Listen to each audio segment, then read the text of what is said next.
Bonsoir chers téléspectateurs. Le 28 août, le président de la Russie et le chef révolutionnaire ukrainien actuel Porochenko se sont rencontrés.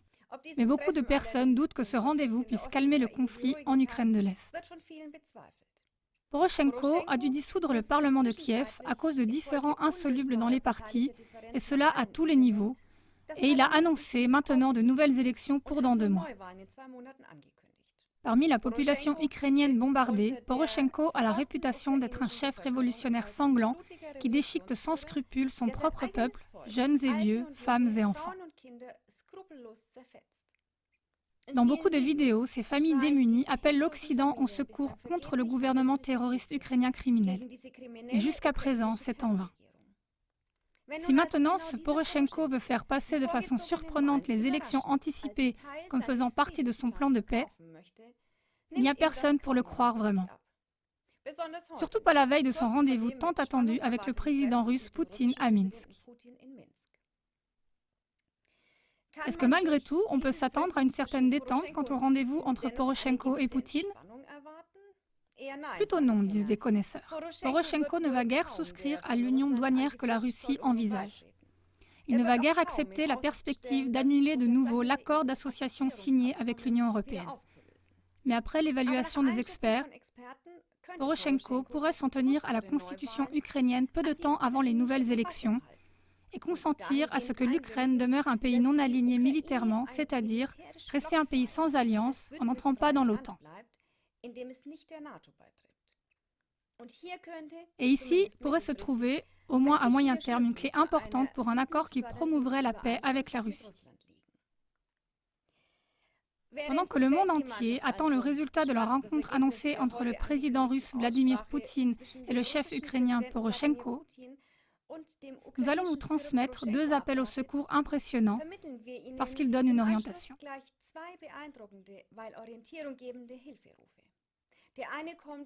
Le premier vient d'un homme d'Ukraine, l'autre d'une jeune fille russe. Merci à vous d'être à nouveau présents et de soutenir nos efforts pour faire comprendre à tous les peuples environnants les événements actuels et troublants dans le monde. Combien de temps encore nos médias occidentaux persévéreront-ils à maintenir les fausses couvertures médiatiques au profit des bellicistes, bien que le peuple ukrainien appelle sans cesse au secours via Internet?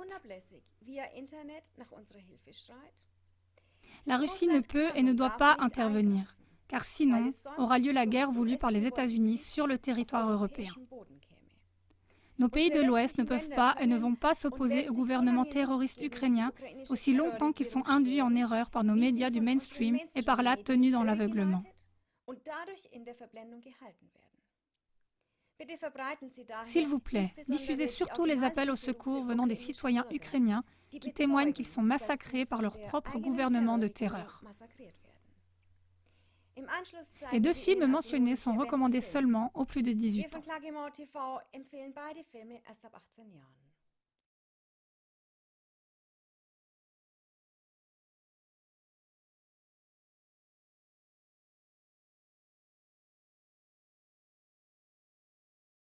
Под флагами Украины украинские солдаты убивают своих соотечественников.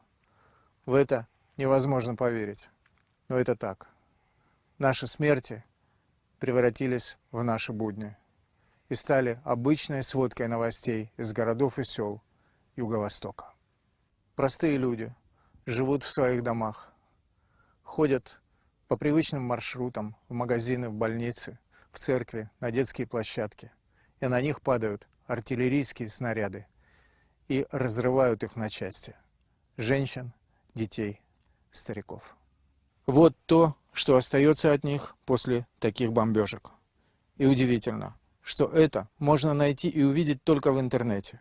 Это невероятным образом не попадает в сводки новостей государственных телеканалов Украины и Европы.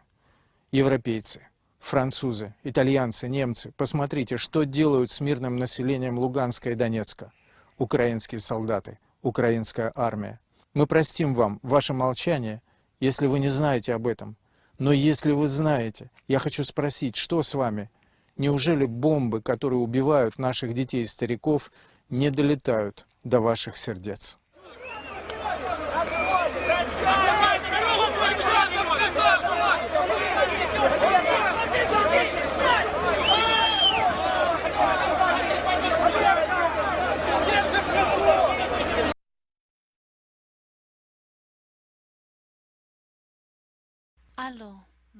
Bonjour, je m'appelle Genia et je suis native de Russie. Je ne parle pas bien l'allemand. Mon ami allemand m'a aidé à faire cette vidéo. Excusez s'il vous plaît mon accent. Je sais que mon message ne sera peut-être pas entendu par beaucoup de personnes, mais je crois que je dois essayer de le rendre public. Je suis sûre que beaucoup d'entre vous vont confirmer si je vous dis que ce qui se passe aujourd'hui dans le monde entier ne devrait pas avoir lieu au XXIe siècle. Il y a longtemps, on a amené nos peuples à se battre. Les Allemands ont été dupés et aveuglés par la même puissance. Celle-ci a bombardé vos villes, pendant que les Russes défendaient leur territoire. Beaucoup de Russes sont également aveuglés. Ils n'ont pas compris que nos nations ont été poussées à se battre. La Russie et l'Allemagne, deux grandes puissances pour se battre contre un seul ennemi qui ambitionnait le pouvoir mondial. Si les Russes et les Allemands s'étaient unis à l'époque, ils l'auraient vaincu et à présent, nous vivrions ensemble en paix. Au lieu de cela, nous nous sommes laissés aveugler. Et cette guerre a causé beaucoup de pertes et a détruit des familles. Cela a presque abouti à notre génocide. Est-ce que nous avons réussi à vivre en paix? On croit que nous, les Russes, nous avons gagné cette guerre. Mais moi, je pense que là où il y a des assassinats et des destructions, il ne peut pas y avoir de gagnants. Aujourd'hui, on nous a mis dans la même situation. Les mêmes puissances veulent qu'on se batte. Est-ce que nous les laissons faire encore une fois? Tout ce que je veux de votre part, c'est vous réveiller et vous faire réfléchir. 90% des médias dans le monde sont dirigés par les mêmes forces qui poussent l'Europe et la Russie dans une nouvelle guerre. Cette fois-ci, celle-ci pourrait être nucléaire. Ne sois pas aveugle. N'envoyez pas vos enfants à la guerre. Ne croyez pas aux mensonges. La Russie n'attaquera personne. Mais nous serons forcés de nous défendre.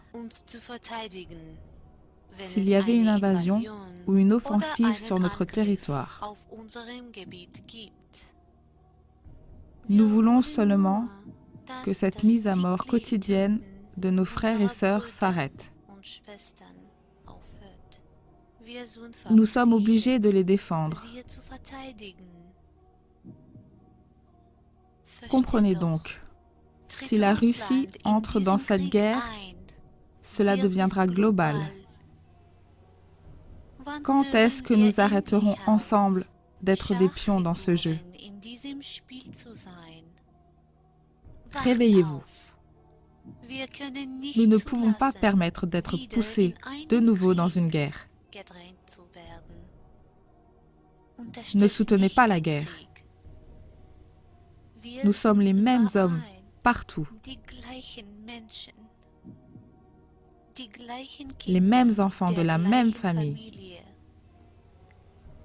Les mêmes défenseurs de la paix. Ne soutenez pas la guerre. Si vous voulez vivre en paix, soutenez la paix, s'il vous plaît.